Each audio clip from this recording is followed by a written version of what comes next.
I will introduce Alexander Jäger. He is professor in microbiology, bioenergy, and brewing technology at the University of Applied Sciences in Upper Austria, Wels, I think in Austria, I assume.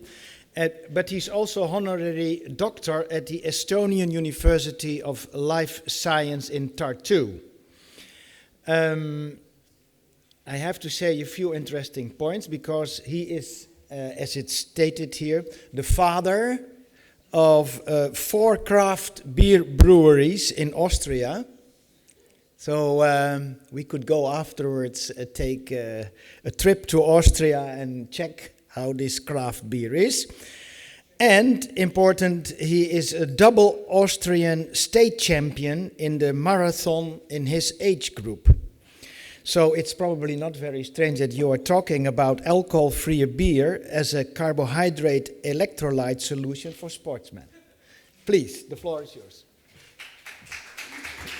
Thank you for the great, nice introduction. And I can talk about the motivation of my talk and my research.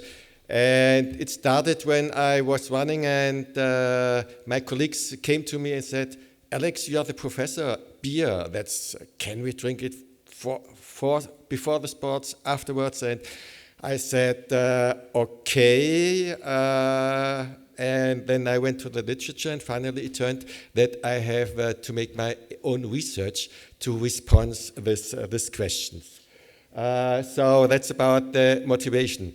A bit about another point of the motivation is that alcohol-free beer, especially in Austria and Germany, the wheat beer, the Weizen beer, is promoted as a sports drink. So that's the Sportweise, Erdinger Weißbier, the main producer, the producer number 1 in alcohol-free beer in Germany, is just making the marketing on sports, nothing on sports. So it's sexy to drink a beer, alcohol-free beer after sports. So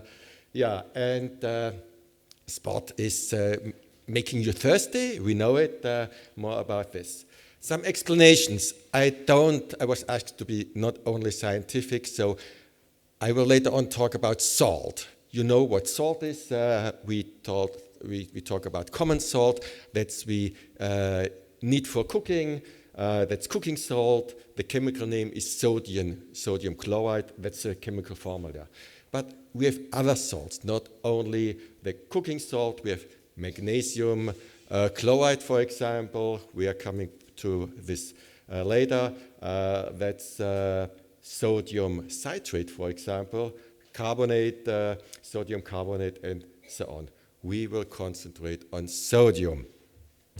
And some other explanations, we talk about isotonic drinks. Sports drinks should be isotonic. Isotonic more or less only means that that's any solution having the same concentrations of solutes, these microelements, as the blood. And you have hypertonic, you have, let's say, more of these solutes in the liquid, and you have hypertonic, that's less. And you have sports drinks, beverages, whose stated purpose is to help athletes replace water, electrolytes, and energy after training or competition. It was hard to find out the real definition of sports drinks, but I will come to this later. So something about the human fluid balance. We consist of 60% water, and we have that in our cells, outside of our cells, and it's regulated by hormones. And when we have a well-adjusted fluid balance, it helps us to increase performance, protects the body from overheating, and minimize the risk of injury. Very important for sportsmen, but for everybody, and it helps to delay the onset of fatigue. So when we lose liquid, we are getting tired. When we have an impair in the fluid balance, you have a physical and cognitive reduction of the functioning of your body. So we lose minerals. That's the formation of sweat. And the consequences are, let's say, increased osmolality and reduction of plasma volume, reduces blood flow, promotion of hyperthermia. But to translate it, what really happens is we have a reduced exercise performance. We have an increased heart rate, reduced skin and muscle blood flow. We have increased perception of effort, headache, nausea, insomnia, impaired mental function, increased risk of heat illness, and for sportsmen, we have muscle cramps. This doesn't not only happen for sportsmen. Everybody, when we are losing liquid, when it's hot, when we are working hard, when we are working all day, when we don't replace the volume, we have this effects. And to be honest, last year we had in Austria 90 days above 30 degrees centigrade. So this is also a consequence of the global warming, really. When we lose sweat, we have to replace the losses, and we make it via liquid supply. That's the marathon of this year. It was really cold, but I had to replace not only the volume, but also the micronutrients. So what happens with your performance? That's the body weight loss in percent, but let's say if you want to calculate or to measure how much sweat you are losing, you just go to a scale after or during exercise. And for example, for me, when I'm making my long distance runs on Saturday, before running, I have 70 kilos. After running, I have 66 kilos, 67 kilos. So I lose 3 liters of volume, of water, more or less. So before and after, okay. So significant, okay, but yeah, no statistic behind it. So rehydration. If you drink too fast, too much liquid, which normally doesn't happen, you fall in a hyperhydration. But that's normal, not the fall. But if you drink too much without this micronutrient salts, you are faster emptying the sodium stores. And so you come to a lack of sodium, And with a lack of sodium in the blood serum, all these effects are worsened, which I described before. Muscle cramps, headache. Remember, in Austria, you go to the mountains, and normally when you climb up the mountains, you take water. You don't take water with you. You have strong headache. And after a very sunny day, if you don't drink, the first you got headache, and because you lose water. But if you only drink water, you will also have the headache. Because one element is missing, that's the sodium. So you have to compensate the fluid, and you should take a time, and you shouldn't drink it within the first 60 minutes. So if you look to the composition of sweat, so it contains sodium, 50 millimoles. Now we talk about millimoles. You have potassium, calcium, magnesium, and look to this. Sport drinks normally are marketed by the high content of magnesium. What we are losing is sodium. So the ideal sports drink should have sodium. It shouldn't be necessarily isotonic, but it should have sodium. So why sports drinks are promoted via magnesium? The question is, the answer is, you can sell magnesium. You cannot sell sodium. That's the sense, and that's the meaning. And if you take too much magnesium, what happens? The consequence is that you, what's the English word? You have to run to the toilet, and magnesium salts are normally abused from young girls just for weight reduction. That's a real problem if you go to the hospitals. And even with sportsmen, before the competition, you have to lose weight. What the sportsmen are doing, just eating magnesium, and you don't keep in what you are eating. So the biochemical and medical aspects of sodium is it regulates the water balance. It's necessary for the functioning of the membranes. That's the concentration. And if you have too much sodium, which could happen, the cell volume is increasing, and if we have too less, the cells are shrinking, and the performance of the cells, of the muscle cells, for example, goes down.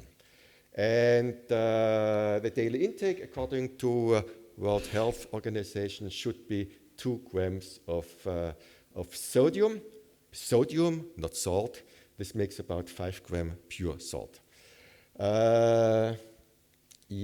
So the definition of sports drinks, I have here the reference by the ESFA panels, should have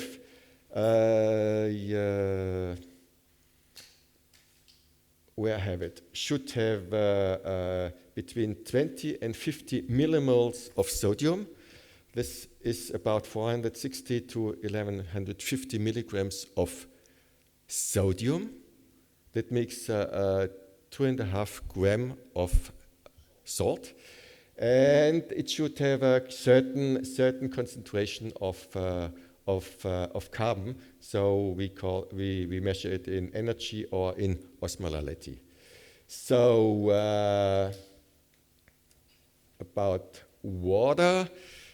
What should you drink after you have lost 3 or 4 liters or 2 liters? Water doesn't have enough sodium. If sportsmen only drink water, or if people only drink normal water, even mineral water, after a hot day, we are missing sodium, and we will run finally into dramatic consequences. And if a sportsman is dying during competition, normally he did only drink water and not had supplements in sodium. The well-trained sportsmen and the professionals, they eat salt caps during running. So the term mineral water is completely misleading. And do you want to drink 4 liters of water? Or do you want to drink 4 liters of sports drinks? We don't like it because it's too sweet, it's too sticky, and what other things you can promote or suggest for drinking to replacing volume?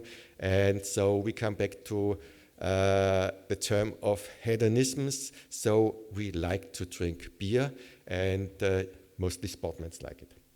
So the disadvantage of alcohol beer is we have a low content of small sugars. We need it for energy. And the ethanol is making the beer hypertonic, and ethanol worsens regeneration, to be proved scientifically. And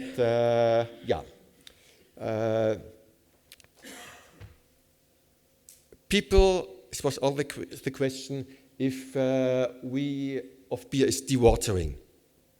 It was a presentation 2 years ago by Owen Morgan. He really pointed out that beer isn't diuretic. If we drink half a liter of beer, we have a net gain of 464 milliliter of fluid. So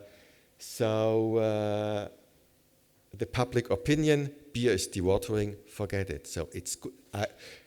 If you have alcohol-free beer or normal beer, it doesn't make a big difference. So, but if you drink hard stuff, it's really dewatering. So nobody would drink. Okay, you have a loss in urine. So beer is watering. So that's good. But that's clear. Beer is watering. So we had to look if we have the right composition of the microelements, and we compared it with the sports drinks. So here we examined the most common sports drinks in Austria and Germany. That's called Isostar, that's called Bauer Bar, and it's the third one, Natural Power. And the sodium content, the recommended value, is about 460 to 1150 milligrams. They almost reached the level, and the carbohydrate content, that's okay. We found one. We examined 10 different sports drinks. Just to show it, one was very low in sodium, so this isn't a sports drink. Isostar had 400 milligram of magnesium.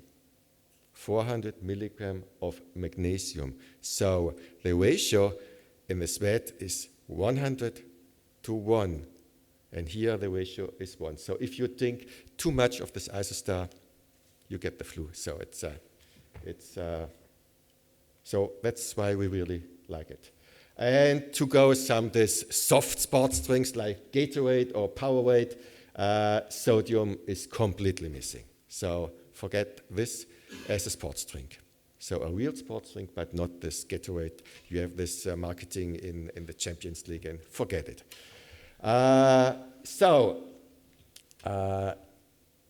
It's laxative. That's the main conclusion. If you drink too much, you will have report. And that's what I told you before. Dietitians report that isotonic drinks among young women are the most commonly misused laxatives. So what about beer? We look to beer, and bad surprise. We have this carbohydrate content. That's okay, and but the sodium content is too low. The recommended value, that's alcoholic-free, that's clear alcoholic-free beer, and that's yeast-clouded alcohol-free beer, because we thought that there's a difference if you filter the beer. It was the idea that maybe the nutrients, the elements are within the yeast, but it's more or less the same. So, not good as a sports drink.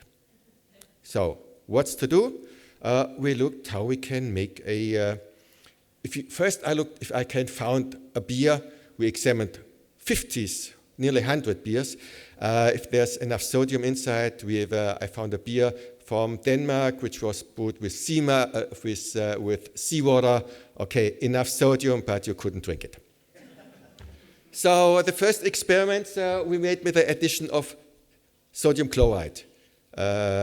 So this common salt, and you couldn't drink it. And this was the state of science 2 years ago when I came to this conference, and I discussed it later on with Ron Morgan, who cited my work, and he suggested you have lots of different sodium salts. Check all the salts if you still can drink the beers. And this we made weight systematically. That's a comparison. So the sodium content is the point where we have to state normal beer and even alcohol-free beer, if you don't supplement the sodium, is not really great for a sports drink. But if you supplement it with something else, with sodium chloride or with peanuts, salted peanuts, that's great. That's really great. That's really great. So these are all the details of the examinations of the different beers. So it's published a couple of years ago. And so what's to do? The conclusion is yeast-clouded alcohol-free beer might be labeled isotonic. If the brewers say we have an isotonic beer, that's correct. That's correct. And they don't really claim that it's a sports drink, but they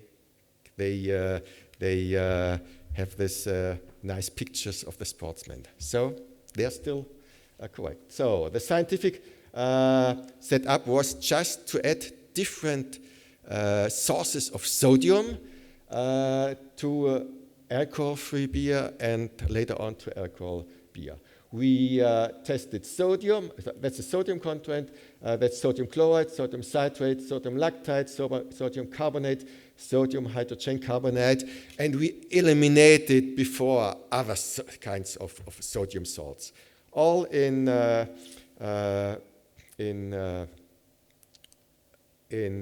quality that you can add it to food.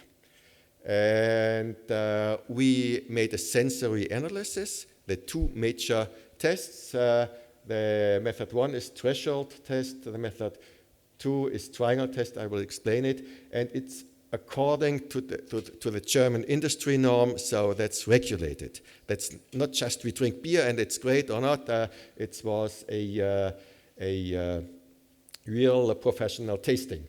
So the determination of detection of thresholds, the test person must test solutions in the specified sequence and enter the results directly into write down it.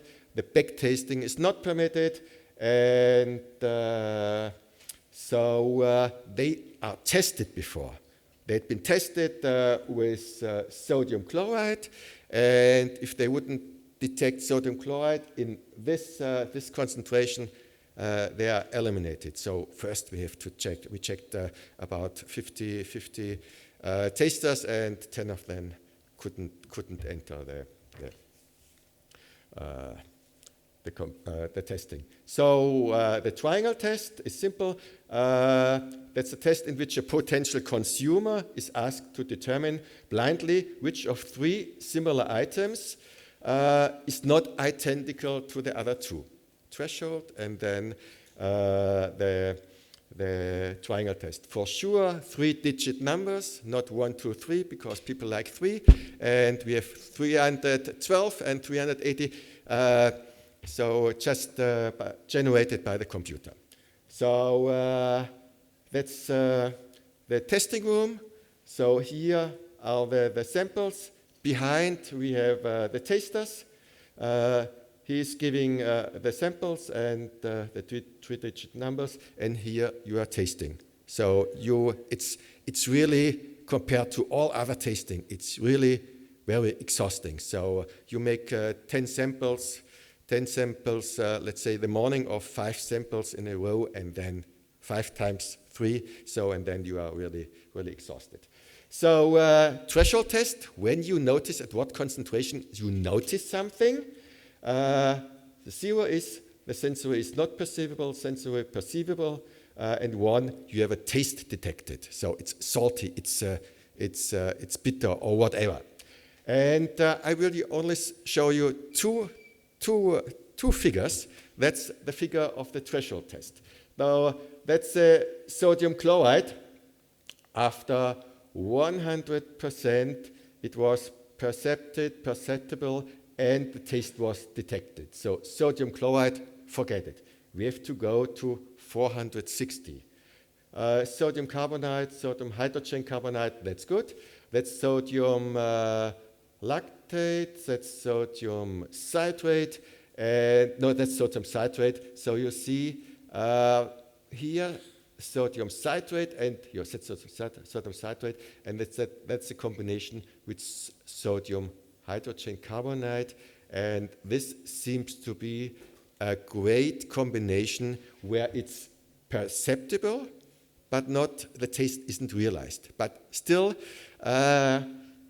we couldn't really say that's suitable for spiking the beer. But then we came to the triangle test, and we concentrated with the triangle test on this combination. And these are the results of the triangle tests. That's the sodium, and we asked them if it's perceived, if it's pleasant, if you detect the number one or the two others, or if it's unpleasant. And so sodium chloride, it's always unpleasant. Sodium citrate, okay, that's pleasant, that's not perceived, that's pleasant, that's unpleasant. And so the best results we had with a concentration of 75% sodium citrate and 25% of sodium hydrogen carbonate, and it's not perceived. And those who notice the difference, most of them, that's more pleasant. They like it. The invoice 66 taster made this experiment. And very interesting is the last sample. That's a blind test. 3 times conventional sodium-free, alcohol-free beer, and even about 10% found a difference and found that it's unpleasant. 3 times the same beer. So that's statistic. So if you are sitting in the chamber and you take part in this analysis, you could make a mistake, or you want to be a great taster, so you push the button and say there's a bad tasting. So it makes no difference if you have an alcohol-free beer or if it's spiked with sodium citrate, sodium hydrogen carbonate. So if you want to make a real sports beer, just add this salt, and your liquid is just suitable for as a sports drink. So, conclusions: beer can only be enriched with household salt with great taste impairments. So, all tested salts are perceived in taste above a concentration of 200 milligram. Sodium hydrogen carbonate and sodium lactate or their mixtures have the highest tasted thresholds. The addition of these salts at concentrations of 406 milligram is not perceived or perceived as pleasant, better in taste. So even in blind tests, people claim to find a difference. Conclusion 2, alcohol-free beer, yeast-clouded wheat beer can supplement it with sodium salts with little loss in taste or with even a better taste. What I didn't mention, it's allowed, according to the Austrian law, to add these salts. It's allowed, so it's allowed all over in Europe. And we commanded for drink after long endurance exercise for a fast recovery. And we commanded whenever sweat is lost in large quantities to regain volume for hydration, to regain sodium, to regain concentration, endurance, and just to keep your performance. There can be there's no health claim on sodium, so you cannot really advertise this addition of sodium with a benefit. It's not allowed, so that could be one reason why it's not promoted, not only for beer, but okay. Similar tastings, that's the good news, are obtained also with alcoholic beer. So it's even the sodium is, the threshold is higher even, but we didn't make all the tastings with alcohol-containing beer because it wouldn't be promoted as sports drinks anyhow. So remember, lack of sodium, severe muscle cramps, headache, lack of concentration, in extreme situation, circulatory collapse, death. So take care on sodium and be happy, drink beer.